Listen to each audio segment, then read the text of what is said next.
Guys, welcome. We have a very special guest today for our April 2019 guest call. We have Ange Peters, who is currently on fire, as ever.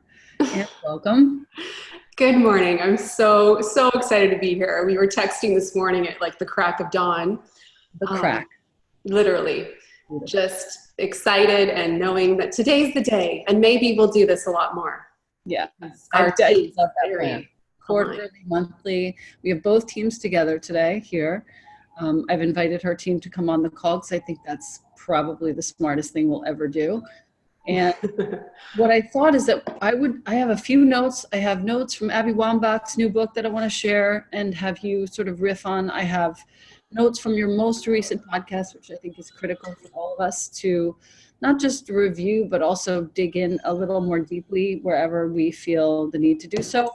And then I have also notes from The War of Art and Leadership by John. John Maxwell. I have it on Audible. I haven't actually gotten all the way through it yet. It's so good. I have it both in both places on Audible and in the hardcover because there's something about, dog earing pages that just makes me so happy. And this is actually what I'm going to bring with me to the EU when I go to teach some of my team members there. Hey, guess what? On that note, our GM, Jared Auger, just announced yesterday he's heading over there. And he's going to do amazing things there. I know they're very needed. So for those of you in Europe, you have some good support coming your way. Yes, beyond. Mm-hmm. Jared is not just very capable, but highly intelligent and also extremely cares about this business in ways that I didn't realize until I was on a couple of trips with him and got to sink in on a bus ride. Mm-hmm. And he's worked side by side with Emily right now for years. Right. They actually worked in another company together before doTERRA too. So he very much understands what's needed to really grow the culture there. I didn't know that actually, that they had worked together prior. That's great. Yeah, they have some good stories together. Gosh, now I kind of want to go to Dusseldorf. He's going to be there. About that some more. Okay, so first things first. I think leadership is first because we're talking about the chapter that I'm on in leadership is talking about the difference between climbing a ladder and building a ladder. This is something that Ange has helped me to do so many times. When I first started listening to your podcast, Ange, and I started to see that somebody else was taking this as seriously as I wanted to take it because I had no idea. Right? And I saw the difference between I have to make this business work, and this is Seth Godin wrote this a couple of days ago. I have to make this business work versus I get to. I read that too. Seth. Yeah. Most every day. He's just right on it. So I asked him to speak also at doTERRA, and he was like, I don't do network marketing gigs. And I was like, but you're like, no, this isn't network marketing. You're the king of such things, just so you know. And he's still a no. But that's fine. Teaching me the difference between having to make it work and getting to make it work is something that you've done. The difference between climbing a ladder and building a ladder for other people to climb is also something that you've helped me understand. And in leadership, it talks about the difference between somebody who builds and somebody who climbs. And the person who builds is, and guys, take a note on this because I think it's a really nice little piece of paper to have on your wall when you're doing your calls with people on your team and you're feeling a little bit like you could use some backup. One who climbs a ladder is not really asking questions. The one who builds a ladder asks the best questions. One who climbs a ladder is probably not really listening super well, and one who builds a ladder is making their job listening and listening well, so that I am, in my own example, I'm fully engaged. I really want to know how this person can receive help from the oils first, personally, then how they can receive help building their business, secondly, and then how they can receive help creating leaders, thirdly. It's just that simple. I figure that out by listening. I can't figure that out by thinking my way into it. I have to listen to them, and I have to figure out what it is that they need in their life so that they can first love the oils, then begin to share, and then begin to give rise to other leaders. A person who is climbing a ladder is probably, because they're not listening, not asking any follow-up questions either. Whereas a person who's building a ladder is totally on the follow-up. Like, oh, I heard you say this. So what about this or this? Follow-up questions for us are the way to, think about it with your kids or your parents. Maybe you have aging parents who are not well. Follow-up questions are the way that you get information about what's needed.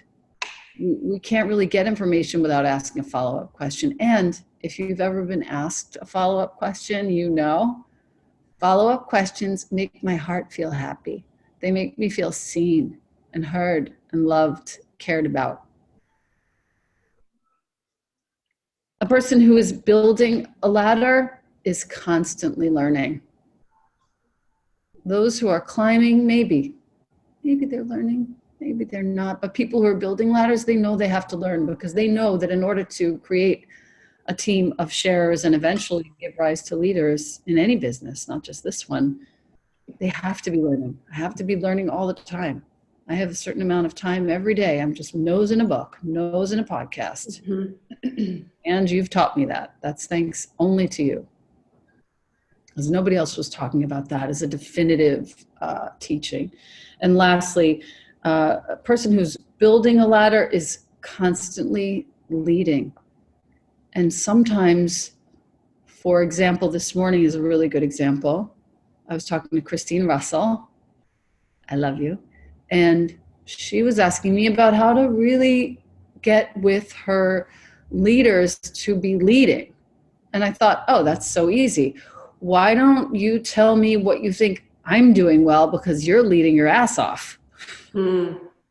And so the whole call, I don't think I gave her but 1 or 2 ideas at the most in almost an hour. She was answering her own question. And because I asked the right question, she was able to answer her own question. She doesn't need me, actually. She just needs her experience of me in the past to be able to know what she needs to do in order to do what she wishes to do to rise.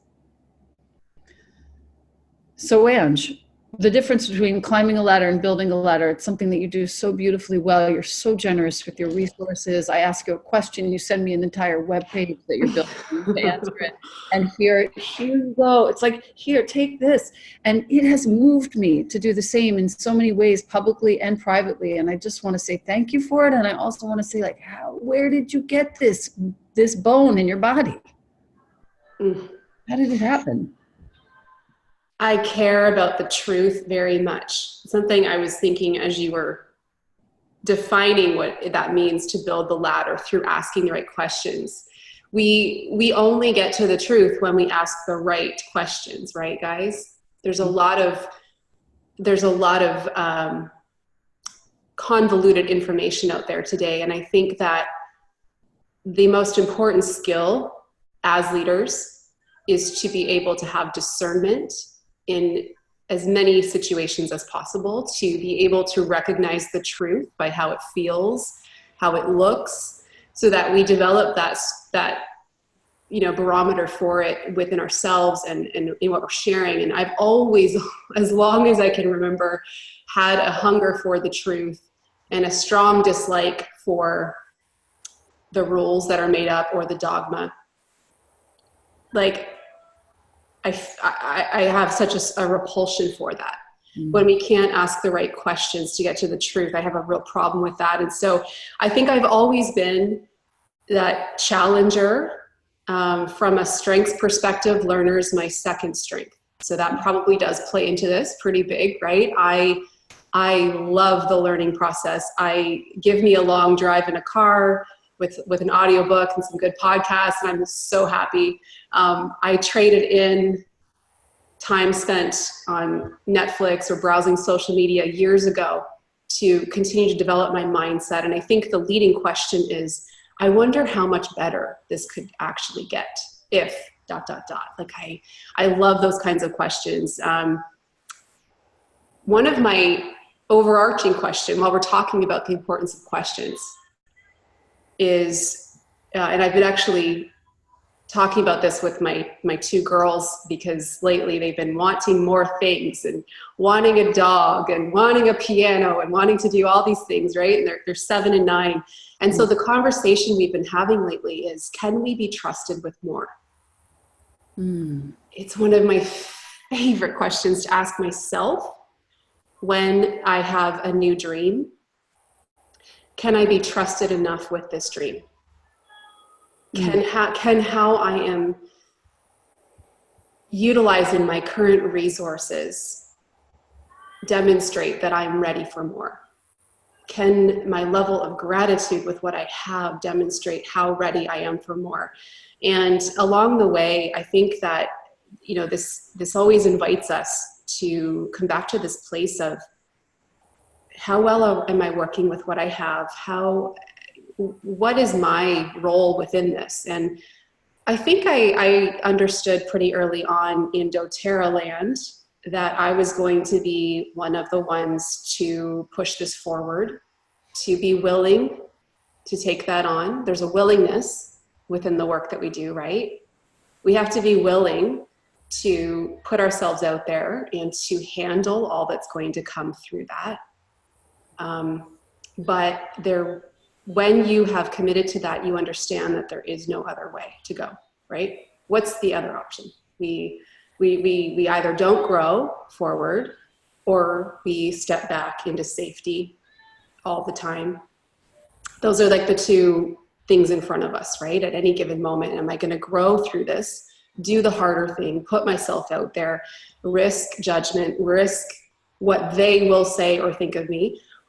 Or am I going to stay here and stay smaller and never know what might have happened if I did the thing? Yeah. Staying here and staying small is very tempting. It's very comfortable. It's very easy because we know exactly how it feels. Yeah. But boy, you are a good teacher of taking the risk. Abby Wambach, in her latest book, it's just about to come out. I think I pre-ordered it. 4 points: champion each other. So this is great for leaders, because I think one of the things that you and I actually do really well, and one of the things that I know my frontline qualifiers, I'm sure you do too, the ones who are steady and solid, they champion each other. They take care of each other, not just their own leaders. They champion their cross team. They take care of those people. This is not conditional. Be grateful and ambitious. Both. I love this. Abby Wambach is such a badass. Thirdly, make failure your fuel. Fuel. Oh, I'm making a little sign of this, and I'm gonna paste it on Jonah's wall. Those of you that have kids. Yes.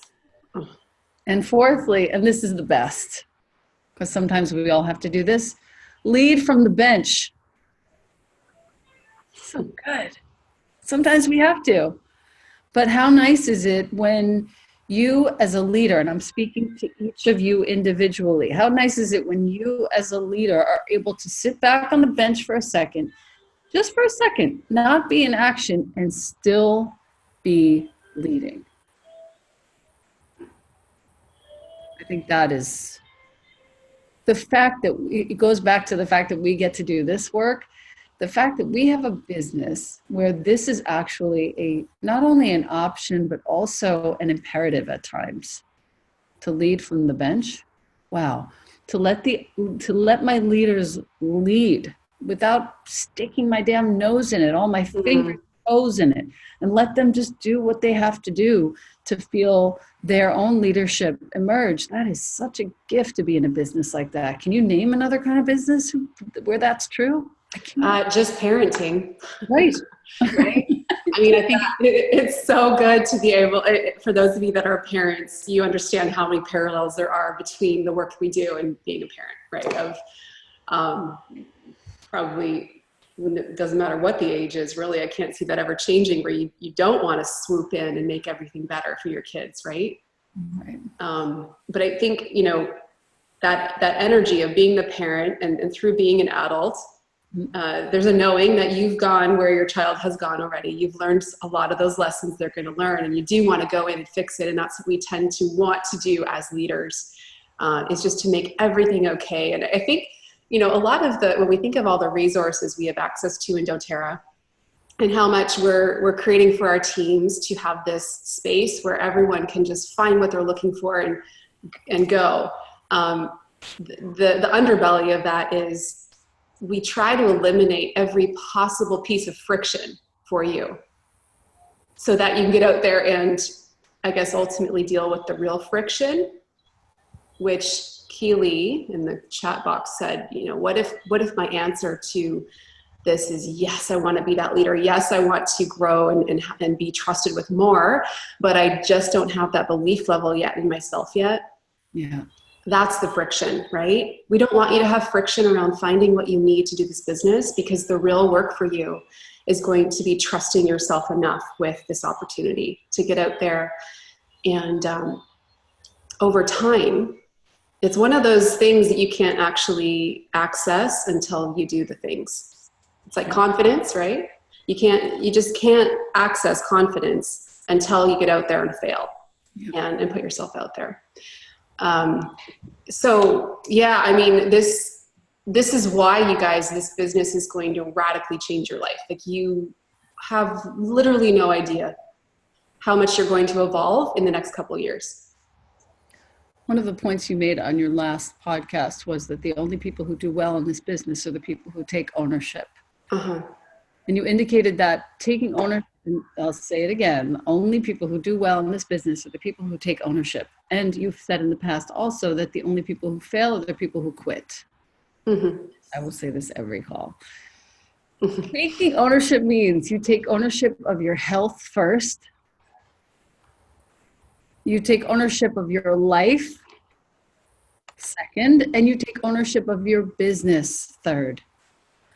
And I want to just make sure that I have that order correct. I think it's correct, and I think it's how you think, but I want to make sure that I'm on point with that. Health, then life, then business. Yeah, totally. Because our business is a mirror of our own relationship with ourselves and how we are taking care of ourselves.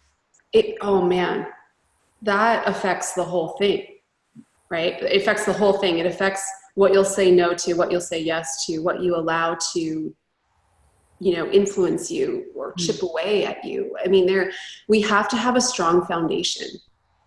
And there are people who don't think this is important, and that is fine, but they will realize it's important when that foundation gets rocked, when they are given more, and this is why this question is so powerful. Can we be trusted with more? Because this is in direct response, what we're given is in direct response to how well we're showing we can take care of what we have, and our self, how we lead ourself, how we lead our time. And then, like you said, step 2, how we lead our health first. Okay, let me pause here for a second, because this is why I think wholesale customer was the most brilliant introduction in our business, right? Some of you maybe have only joined during that time period where we've had both options, but if you had joined a couple of years ago, you would remember there weren't 2 levels of play. It was like, you're a wellness advocate, and now we have to guess what you're going to do, right?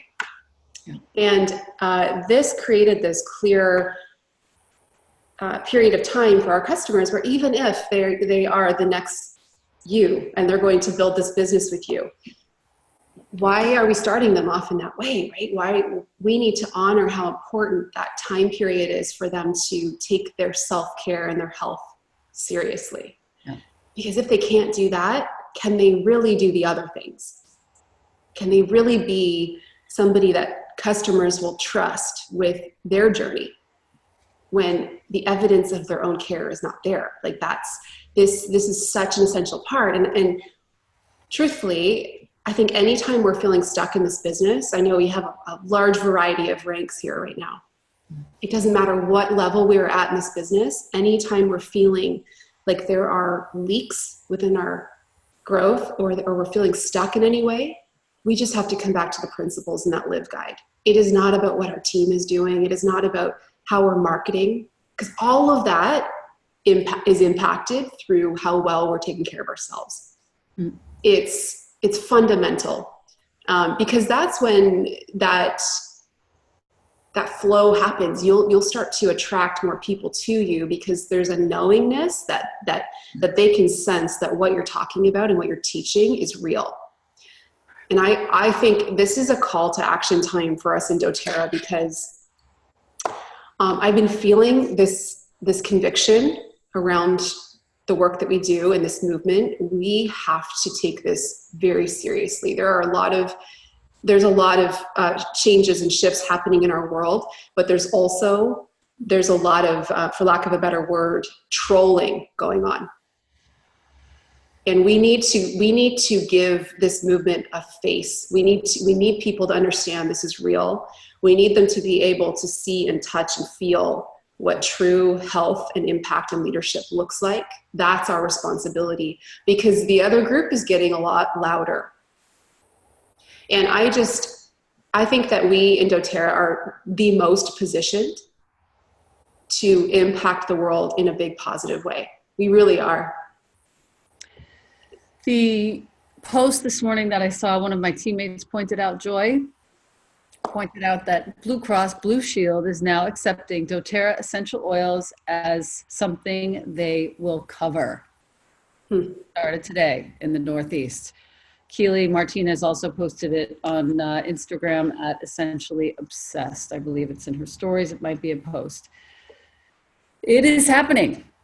The Prime Meridian healthcare clinics are not just the only thing that's happening now. It's starting to happen where the science is backing up to a huge insurance conglomerate supporting the cost of doTERRA essential oils as something they will cover. That is a massive reorganization of our understanding. And as Ange just said, I want to highlight, we have to give it a face. We have to take it seriously, and we have to give our health the top priority, because we are representing this revolution with the way we come across, not just in the post that we say, but in how we show up in person. Mm-hmm. And that I'm sure is one of the first things you ever taught me, by your example, how you show up for your calls and you care about yourself and you take your podcast seriously. And you were doing that before any of us were doing that.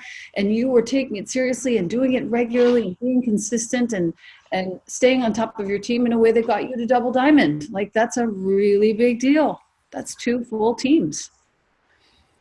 So yes, I think that is one of the most important points, just taking your health seriously, taking ownership of your health, taking ownership of your life. And then to that point, I think this is something that's relevant for all of us. Scheduling.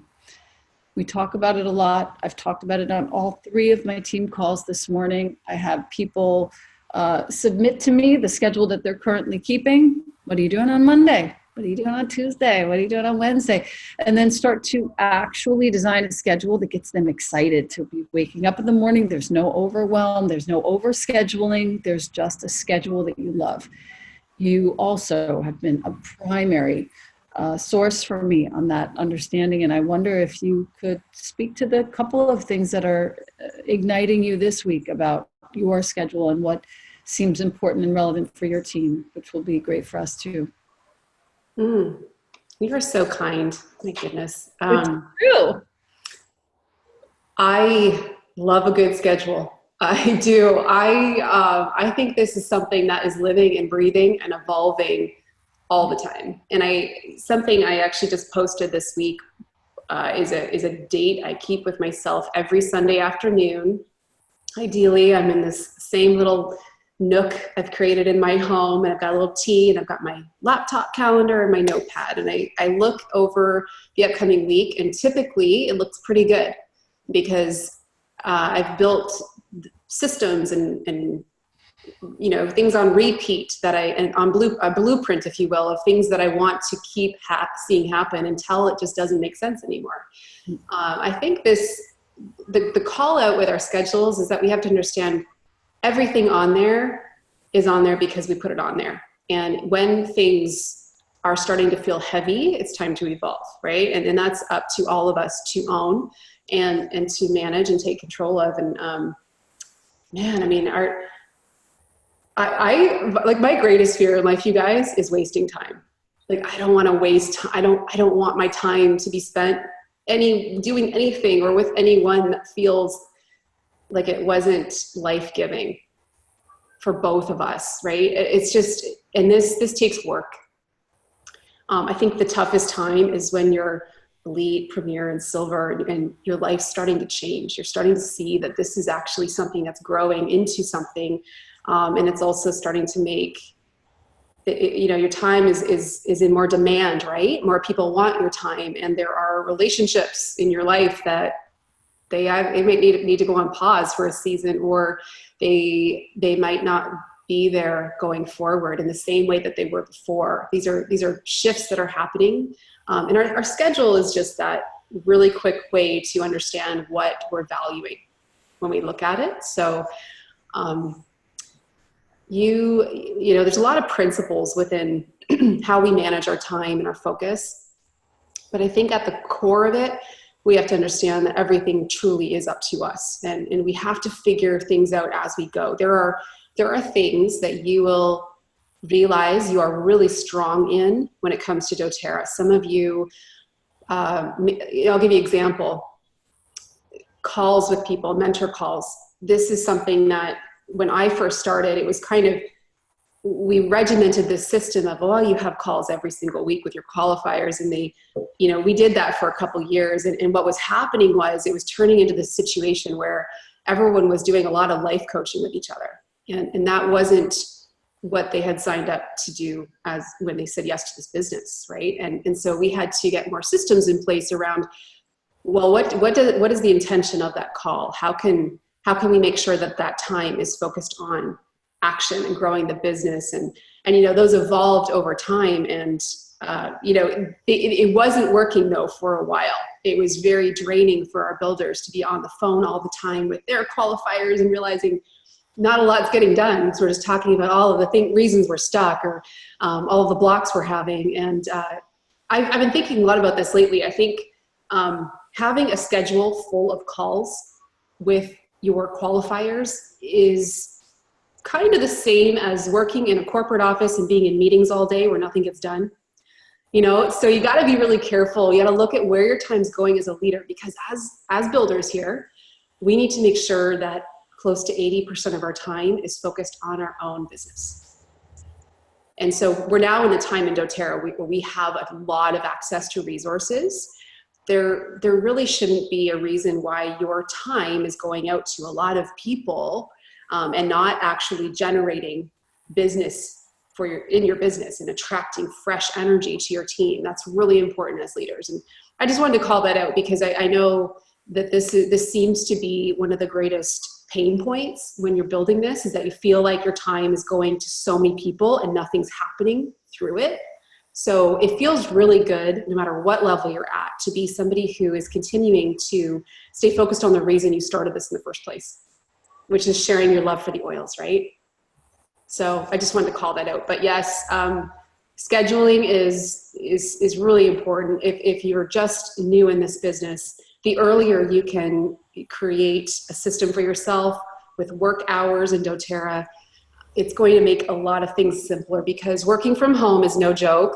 You don't want to feel like you're on the clock all day long, which you will be if you don't have those parameters, right? Yeah. I think a couple of things that you and I both do well. We have certain blocks of time for certain things. I know that Monday mornings, Tuesday mornings, and Thursday mornings are all full doTERRA-fy. Like there's nothing else happening. I don't do calls with every single one of my leaders or qualifiers. I do them with people who seem to need what's happening, to need the reflection from me. And we try and keep it to a certain length of time. But I think for the folks who are wondering what that actually looks like to have a schedule that doesn't overwhelm you, I think we should off the cuff come up with some boundaries. So if you said this just now, if it doesn't feel life-giving to you and like it would be giving life to the other person, it's a no. So that's one boundary. If it's going to be part of the 80% of your time that you're using to welcome your new enrollments, orient them, and keep that fresh energy coming into your team, it's a yes. If I also have a rule that I like to get dressed up in the morning. Like even when I'm working at home, I get dressed. Yeah. I like to get dressed up. I don't do calls too often in my pajamas. I will do audio calls in my PJs, but I won't do video calls. What else can you think of, Ange, in terms of scheduling? Self-care at least a few times a week? What else? Yeah, what I was going to add to that was think about batching your days. So I know you do this. Yep. You have, I believe it's 3 full days that you work on doTERRA, something like that. Right? And I kind of do a similar thing where I work on doTERRA Monday through Thursday from 9 to 3. That's when my kids are in school. And each of those days I batch pretty much by a theme. So I do all of my kind of contacting and relationship building on Tuesdays and Thursdays. Monday is like my content creation day. It's usually, I'll actually usually work a little longer on a Monday but that's where I'm creating a lot of value, things that I'm going to pump out throughout the rest of the week.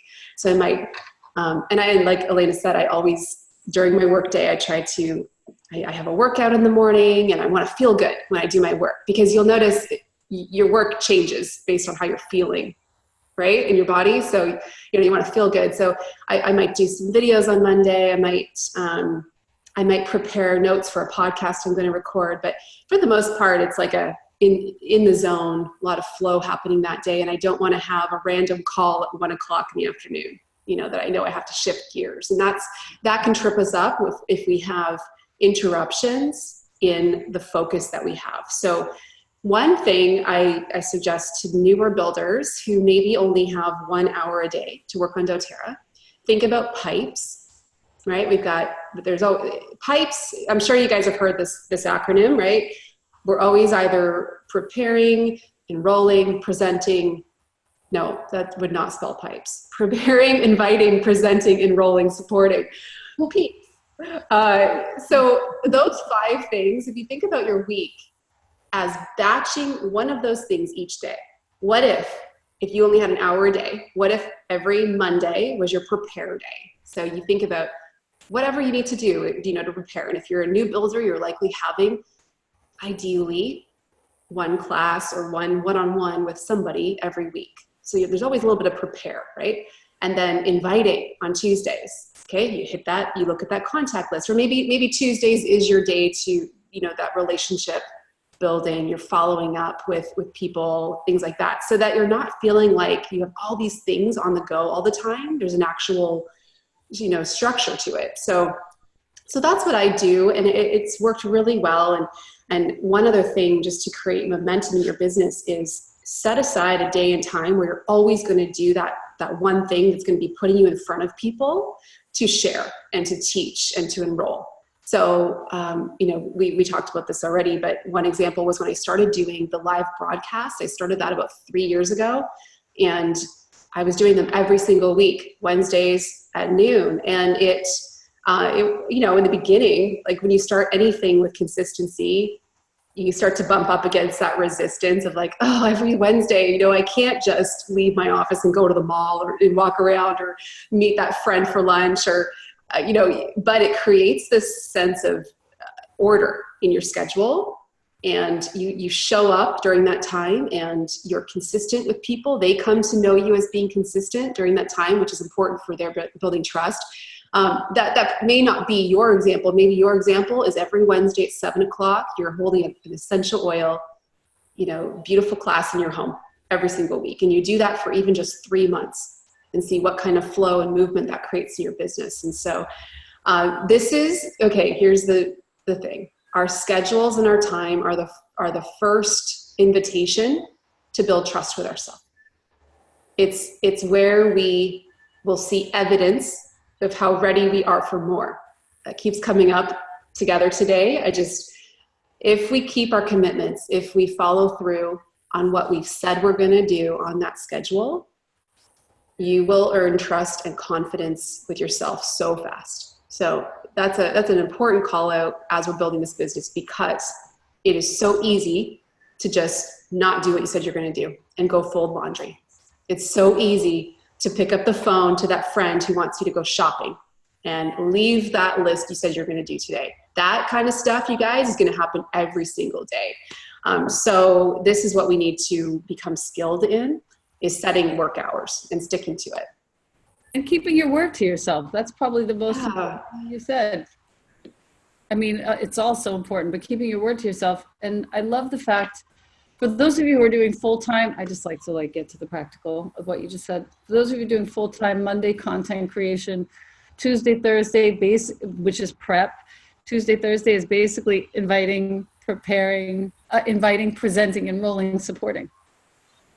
2 full days of the week for those 4. That's so smart. You don't really need more than 1 full day of preparation, especially if Monday is really preparation and a little presentation. More than enough. 2 full days, definitely. That's your 80% of generating fresh energy in your business, your own enrollments, building your own team. Yeah, that's right. And do the fluff stuff after those things are done.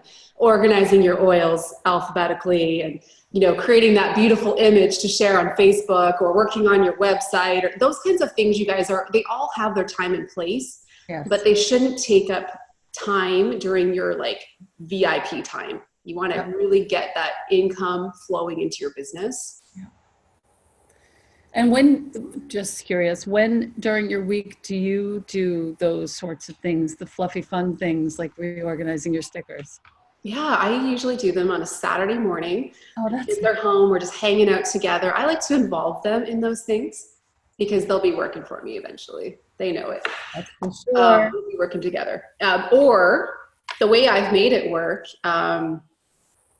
this has been shifting for me, but my husband, Chris, is a firefighter, and his schedule is he works 2 24-hour shifts a week. So usually what I'll do is on those nights, get the kids down by 8 o'clock or so, and I'll do a couple hours on those nights. Because sometimes I like to stay up later. There's a different energy to that time of day, even though I'm an early riser. That's how I've made that work. So I think the call out is figure out your time frame. What are those times where you're going to call out creative, kind of fluffy work? Yep. A couple questions coming up in the chat from Gwen. Is talking about how we often speak of there being different seasons for your personal and business growth. Can we speak a bit to those seasons in which you're quote unquote dialing it up? For example, Diamond Club, we're going for a rank advancement. This is really for the achievers out there, most of which we are. How can we distinguish between sustainably growing and not pushing? Okay, I don't know if we agree on this, but here's my thoughts. I think that there is a time where you go deeper within your output. You put that pedal down, and there's a season to it, and you call in all the help you need, and you get up early and you get it done, and you put in the long hours, and it's your winter. You are it's go time. And the reason I love Diamond Club is it creates a structure around our output. Yeah. Because there is going to be a summer coming. Right? You're going to have a time where you can now enjoy everything you've just created. Now, this is just how I work. And this is how I would answer that. There are probably a lot of different approaches out there that work very well, such as just having a nice even keel to it all, where, you're not pushing things too hard, but you're not laying off. That just doesn't work for me. But what are your thoughts on that? I actually feel the same. Last month, I wasn't really pushing so super hard, but in March, I was away in Australia, and I suddenly realized that there was a really good chance that we could hit diamond on the second team and become double diamond. That's the most ridiculous thing ever. I want to get a Brooklyn accent on and go, how the fuck did that even happen? And I don't even know. What I do know is that slowly, steadily over time, all of those teams got this really good schedule for the last few months. They got my attention as they needed it. There was no feeling of pressure at all. But at the end of the month, you can be sure I made it very clear that we were going for it with those 5 leaders, and all 5 of them hit silver, which is obscene and amazing. Obscene. Yeah. And so there was an awareness. To answer Gwen's question, there definitely was an awareness. There definitely was a nose to the ground. This is what we're doing. We're all in this together. I'm super excited to go for it with us, with you, and let's play. Mm-hmm. It's like a workout. If you guys have ever done strength training, there's every once in a while during a workout, you decide to drop set and go a little heavier. Right? So there's a time where you have to drop that set in doTERRA and go for it, or go that extra rep. Yep. Because that's where you build the muscle, and then all of a sudden it becomes a new normal, and it doesn't feel like this is the cool thing. A lot of you, Gwen, I feel you, babe. You're in Diamond Club. You're being stretched in every way. And the thing is, that's really cool, is there's a potential that next year at this time, your Diamond Club pace is just the pace. Because you'll start to hear, people will say to you, I have no idea how you do everything you do. And you'll realize and I don't even feel tired. I don't even feel tapped. I don't, everything's full, right? There's this place that exists within our potential, that the things that feel hard right now are suddenly the new normal, and they don't feel hard anymore because you went through that season. So the season's so important. And every once in a while, we have to have that season. And so for those of you like Gwen in Diamond Club right now, go right to the end. See what's possible if you don't quit during that season. That's very true. I think also the further notes down in the podcast about your setting the example of what it looks like to dream big dovetails really nicely with this. Yes, there are seasons, pedal to the metal, kind of backing away a little bit. But dudes, when you look at the examples of the people who have hit these ranks, they really are putting themselves out there. As Ange pointed out earlier in the call, they really are risking judgment.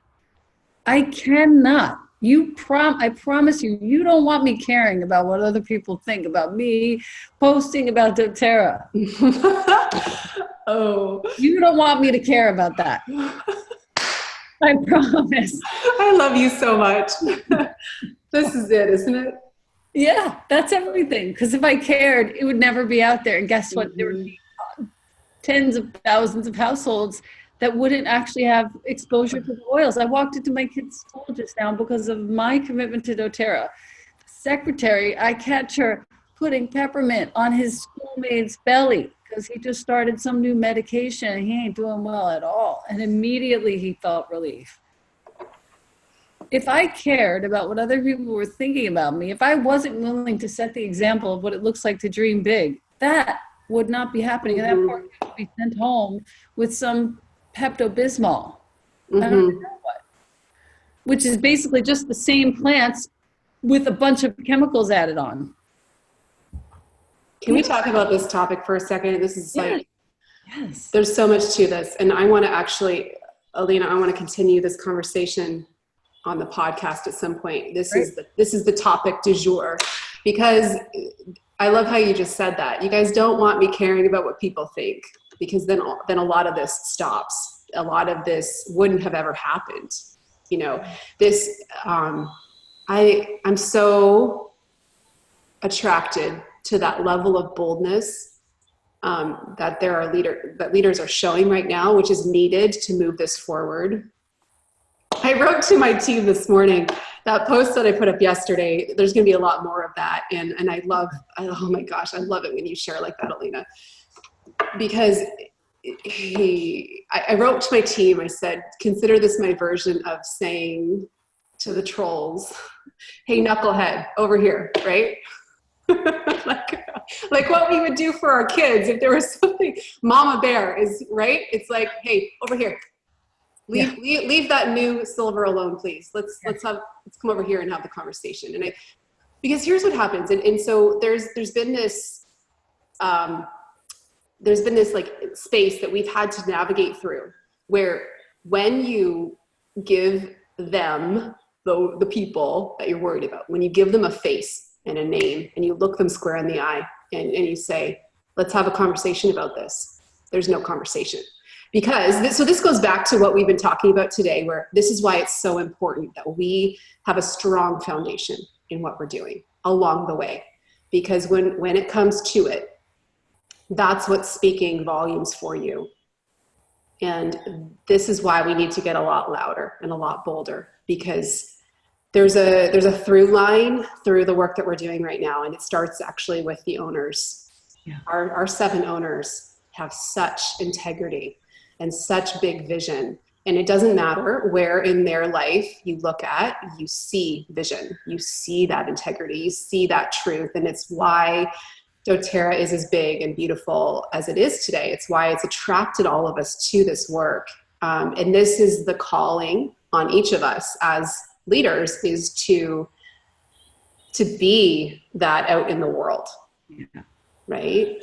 But honestly, you guys, if you give, often we hold back because we're worried about what people will say, or there's probably a specific person in our life, right? Nod your head if there's a specific person you hold back for. You could, write their name in the comments, who it is. But when it comes down to it, you probably wouldn't want to know what goes on behind the scenes of that person's life. There's a sadness there. There's a lack of action there. The only reason that person has at some point in your life made you feel bad or guilty or cast a judgment on you, the only reason that happened is because they are so sad. There's your action is rubbing up against their lack of action, and it's causing friction and it's bothering them.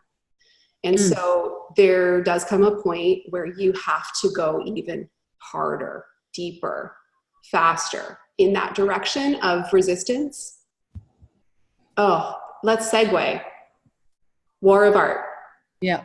Resistance. Have you guys read that book? Okay. Resistance and rationalization. Rationalization is resistance's right-hand man. So I don't want to piss off my sister-in-law, my yoga teacher, my Aunt Lori, because it will make them X if I do this. That's rationalization as resistance's right-hand man. Its job is to keep us from feeling the shame we would feel if we truly faced what cowards we are for not doing our work. I'll say it again. Rationalization's job, i.e., I won't do this because I don't want my auntie or my sister-in-law or my yoga teacher to see me succeed, or I don't want them to get mad, or I don't want them to be sad, or. Rationalization's job is to keep us from feeling the shame we would feel if we truly faced what cowards we are for not doing our work. We would feel shame if we didn't do it. That's worse shame. And that's the shame, by the way, behind every troll that you ever see making some shit-ass comment. Mm-hmm. This is the truth. To be forgiven and deleted instantly, not to be spoken to. Don't try and talk back to a troll. Troll ain't listening. You immediately forgive and delete. But that is the ultimate in cowardice. And that is not the kind of behavior that we want to justify with even a response. We forgive it and we delete it.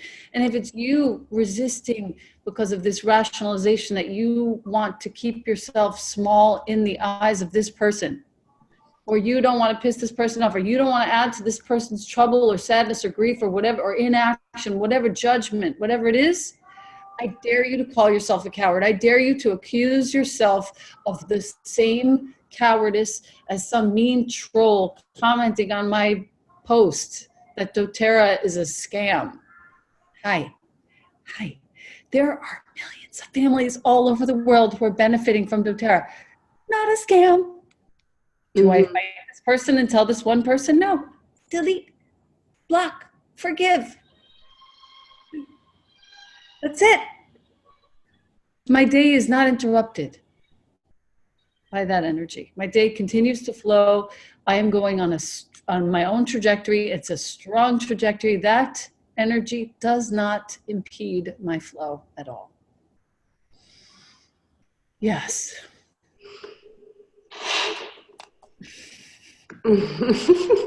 I also think there's a time and a place to go into the eye of the storm and to, sure. You know, that greatest fear you have, you guys, of, okay, what is it? Put it in the chat. What right now? Greatest fear? What's like the worst thing that could happen, or that somebody could say to you at this time and place? Let's see. Just want to get an idea. Think about it. You got to do a post on doTERRA. Oh no, they said this. What's your fake is a good one. Like somebody calling Carrie fake. You are fake. Yeah. Or doTERRA is a scam, or what a sellout you are, that you went to a network marketing company. This is also, keep in mind, coming from somebody who has absolutely no clue about the revolutionary futuristic nature of this business model. Exactly. Mm-hmm. You're part of a pyramid scheme.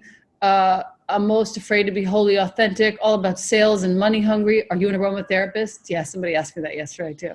You have no medical background. How dare you be prescribing oils? MLMs are shady, all of it. So we all have to find our own way with this, but in some way you're going to need to speak to the biggest blocks out there. And so and there's so many examples out there of this. You can find your teachers that are going to help you through this, but let's say, MLM, that's a big one, right? Oh, is this an MLM? Do a video on here's why it had to be an MLM, so that you can now open up and share. None of what we have would be possible if it wasn't. And you know what, guys? There are a lot of people that would like to not think about who's earning money through their purchases. They don't want to know, and that's the issue, because they actually don't want to think that their friends might be benefiting through a sale.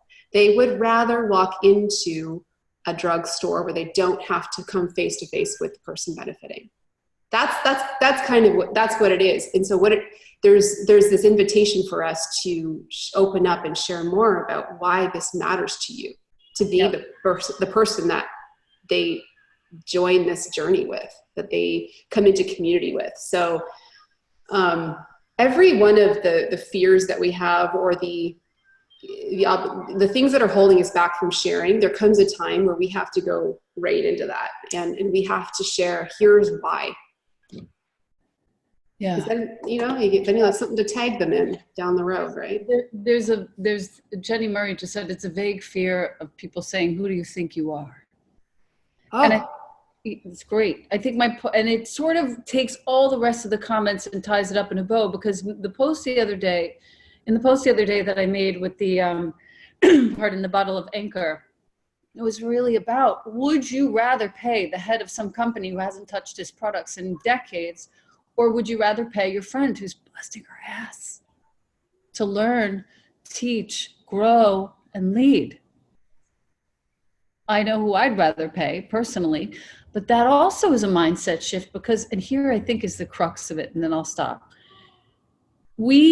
Most of us were raised to feel that money is actually not a beneficent force, that money is somehow related to trouble, to lack, to too much, too little, to duplicitous activity, secrecy even. I asked somebody what her first money memory is, and she said, oh, well, my grandmother used to slip me cash. And I was like, of course you fucking don't want to make any money. Money's dirty to you, and you have to hide it. Yeah. Of course. What I'm saying is, every one of those little stories about money are keeping us from actually being proudly stating that we are here not just to educate and help and inform of the best possible option for daily preventive health care. We are also here to create an opportunity for people to actually earn real money doing work that matters. I am so proud of this. I do feel it's the way of the future. And if you can really write that down, figure out your way of saying it if it's not exactly in our way, you will have a very ready answer that isn't duplicitous. You're not like preparing for some fake answer that you have to give to somebody. You're preparing for the fact that most people are uneducated about the nature of this business model, and you are here to educate them. You have that privilege. You get to do that. Mm-hmm. That's so beautiful. We get to do this. You get to do that. Jenny, that's a really good one you threw up on the chat. The vague fear of people saying, who do you think you are? I just want to hop on that for a second. Yeah. Guys, fill up space, take up room in our world, because there's enough room for everyone to do that. Truly, this fear of who do you think you are?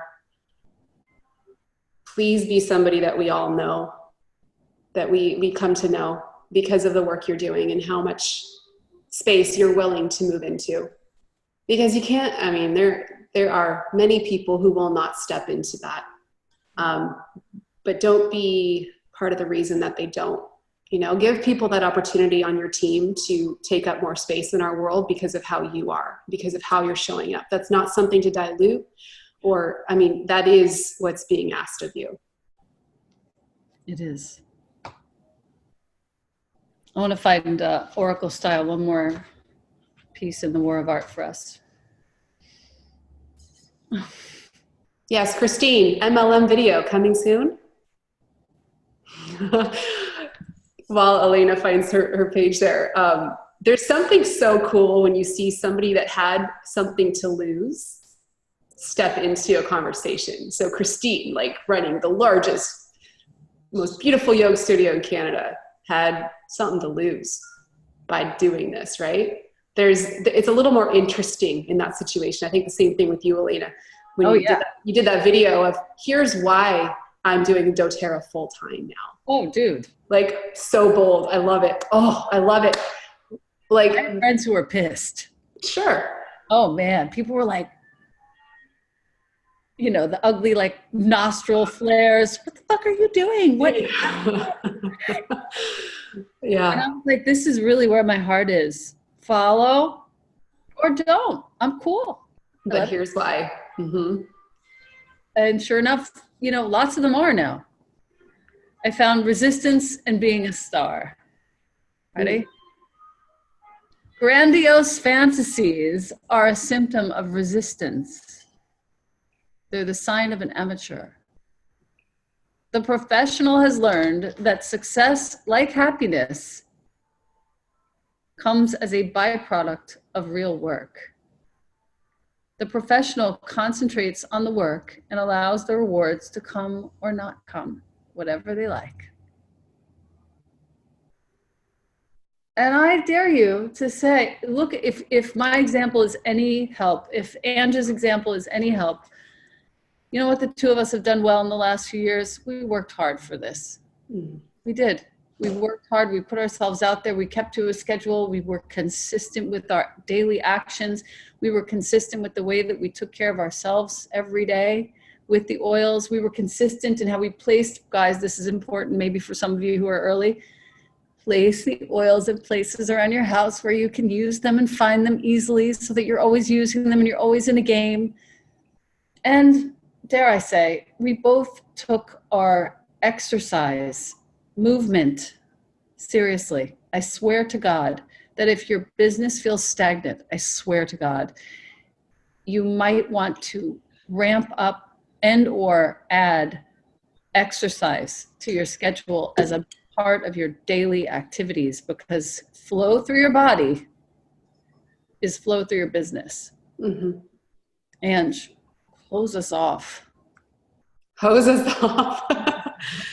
I want to share one last Stephen Pressfield quote from that book. Thank you. Because I have it queued to post tomorrow. So I'm like, oh, the timing.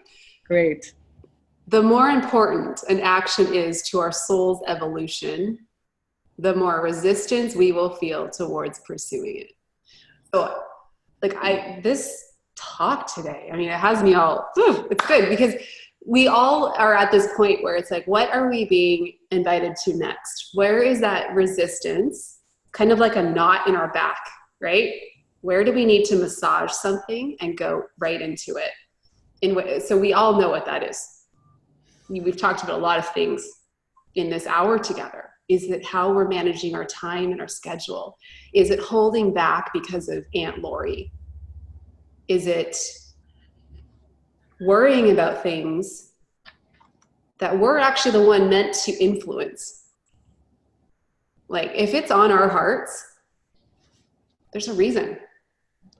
Not all of us care about the same things, but that thing that you're holding back for, or that person you're holding back for, you're actually the one that's been tasked with breathing new life into that topic, okay? Think about what that means to you. Does that need to be a series of posts that you do about that topic? Something, how are you gonna show up around that? That's the invitation. The resistance is there because it's a very important part of our evolution. Resistance is the invitation. Ange Peters, I don't know how I got so lucky to know you in this lifetime. Oh man, same sister. You changed my life, seriously. You changed the way I see things. You have up-leveled, seriously, my understanding of every little aspect of my life, and I'll never be able to thank you enough. This just keeps getting better and better. I can't believe we get to do this work with all of you, honestly. I mean, and you know what you're going to continue to see? Elena knows this. You're going to continue to see so many people be attracted to this work. The people that have been holding off in the wings and the shadows, and they've been waiting to see, is this real? Who's doing this? Really? What's happening here? And this whole thing has not even come close to gotten started. I mean, not even started. You guys will all be leading calls like this with 81 people on a Tuesday morning within the next couple of years on your own team. And, Elena and I are like the grandmas. We're just going to knit you sweaters as you grow. Mary just gave me this book called Come of Age by Stephen Jenkinson, where we are the elders in training. We are the elders. I'm actually an elder millennial. I will have you know, I was born in 1980, so I can call myself a millennial, but I'm called the elder millennial. So. Yes, I love it. What was the name of that book? It's called Come of Age, Stephen Jenkinson. I'd say, and the foreword is written by Charles Eisenstein, and it is one of the most well-written books I've ever read, and I'm such a snob. It's so beautiful. I actually have changed my schedule completely so that I stop working now at 5:30 or 6, and I'm reading. You have me thinking differently about an actual book in my hands. I'm such an Audible girl. I actually have it both. I have the Audible so I can get to know him, and I have the book so that I can dog ear the pages. I'm crazy. Have you always been that way, a reader of a physical, yeah. You know what? Lastly, great example of how to make failure your fuel. My baby sister, when she came into the world, she needed a lot of attention medically. And so I was stuck in a lot of doctor's offices and in my room a lot of the time, just solo, dealing with whatever. Keeping myself busy, reading everything, every cereal box, everything I could read, I would read. And of course, books. And that quote unquote perceived failure caused a brain full of architecture. So not a failure at all. It was in fact the best fuel ever because it made me curious, and I've never stopped reading since. I can't get over that kids today don't really get what a book means. That blows my mind. So whatever you think, I'll close with this. Whatever you think is stopping you, whatever you think has been the thing that makes you not be able to get out there and do this thing and share with one more person today, I swear to God, that thing, that obstacle, that perceived failure is absolutely fuel for you. There's no question. And if you can start to wrap your mind around seeing it the way one of us would see it for you, see it the way your best friend would see it for you, and start to take advantage of that perceived failure, it is going to propel your business forward. Preach. I love this. Love you guys so much. And we'll do this again. I'm down. I'm down. I am totally down. That's a great idea. Yeah, this we could take topics, and just Totally. Okay, you guys. So fun to have my team on too. Thanks for opening it up so we had enough room. You bet. I'm going to unmute everybody so we can say goodbye. Nice. All right, guys, hit it. Love you. Bye. Thank you. Bye. Thank you. Bye. Bye. Thank you. Love you. Thank you so much. Thank you. You guys. All the best. Thank you. Thank you. Bye, guys.